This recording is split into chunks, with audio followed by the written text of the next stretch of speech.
Hello, hi.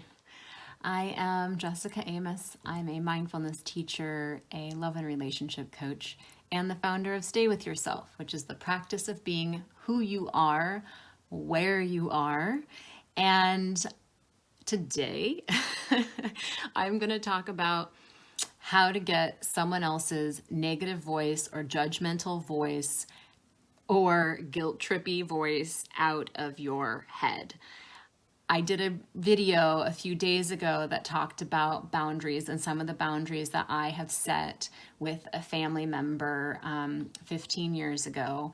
And I actually received a question from somebody saying, first off, how did you set that boundary? And that's a different video, I think. But the second question she asked me was, how did you get your stepdad's negative voice out of your head?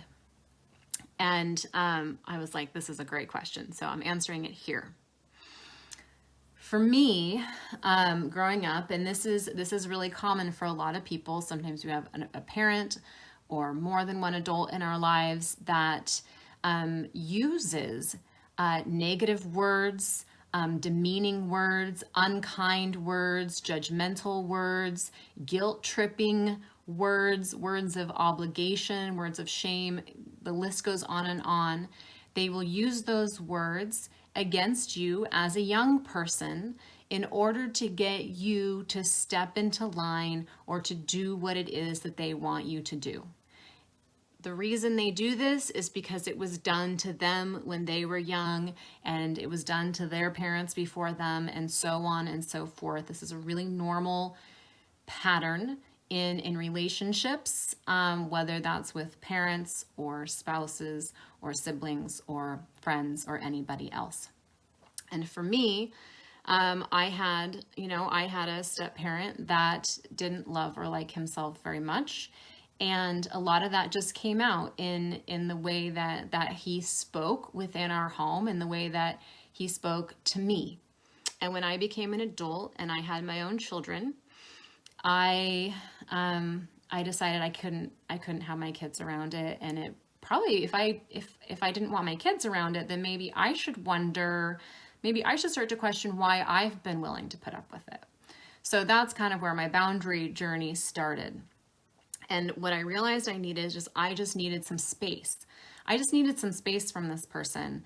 And it was difficult, but I asked for space, and it wasn't terribly well received when I asked for space, but I stuck with that. And I took the space and the time I needed.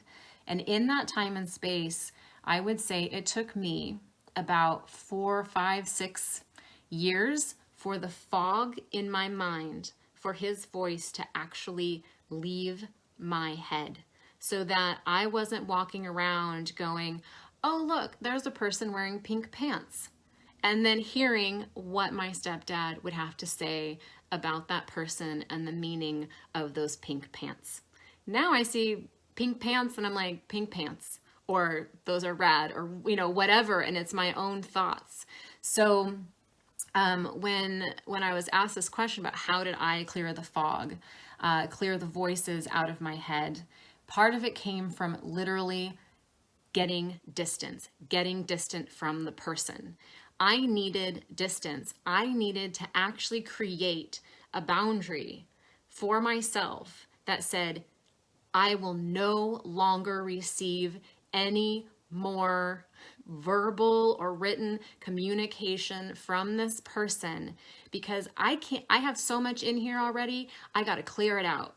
And if I keep this doorway open, if I keep this gateway open to the way that this person talks about themselves and other people and to me, that's just inviting it back in. So no matter how much work I'm doing to clear it out, to clear out the voices, to clear out the conditioning, to clear out the thought patterns that don't belong to me but belong to someone else, it doesn't matter how much work I do there if I'm still allowing it to come in the door. So that was, for me, step one was really, and I did invite a different level of communication, but at the same time, people are kind of who they are and how they are, and they can really only change if they want to change, if you know what I mean. So it wasn't going to do me any good to try to get him to be different. I had to make that choice. So by cutting off the communication, it really helped me to sit with, now what do I have?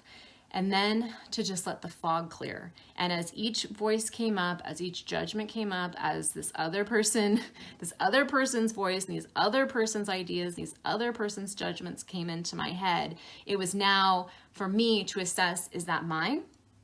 Is that his? Is that someone else's? And that got me just on the path of just questioning my own mind, my own conditioning, my own thought patterns, and sorting out, okay, person wearing pink pants. How do I feel about that? What do I think? Those are dope pants. I like those pants. Where'd he get those pants, right? Or person wearing pink pants, whatever it is. And that was huge. And then another part that helped me clear out some of the voices too was journaling and writing. So writing out, this is all the shit, right? This is all the shit in my head, and moving it out of my head onto the paper and looking at it and going, this isn't mine, and then throwing it away or burning it. And it's really an act of moving it out onto the paper and then getting rid of it and burning it, or whatever that is for you to truly get rid of it. And then to replace those with what I do want there. How do I want to be? I want to be loving in my thoughts. I want to be full of kindness and empathy and respect and all the things that I didn't feel I was necessarily receiving from this person. Now I get to decide who I am and how I am, that I don't want to pass that along to anyone else. Just because it's what I've been fed doesn't mean that I need to go feeding it to other people. So then making the conscious choice in how I want to move forward. So actually making the choice to act differently, to behave differently, to think differently, to believe differently. But I wouldn't have been able to do that if I wasn't willing to make a break or a cut with the person. And I heard something just today before making this video. Someone said, sometimes you can love someone better from a distance. And for me, that was absolutely true. I was able to be more loving, more kind with myself and other people when I was willing to not have this negative and judgmental and really harsh energy coming into my field and into my life, and kind of saturating the space around my good heart and my good mind.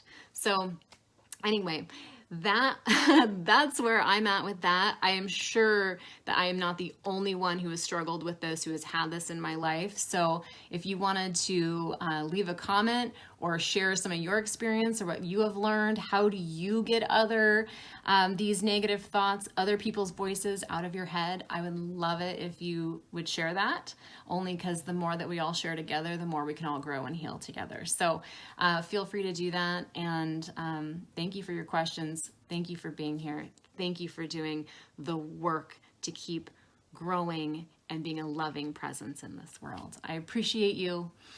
May you stay with yourself today and always. Mwah.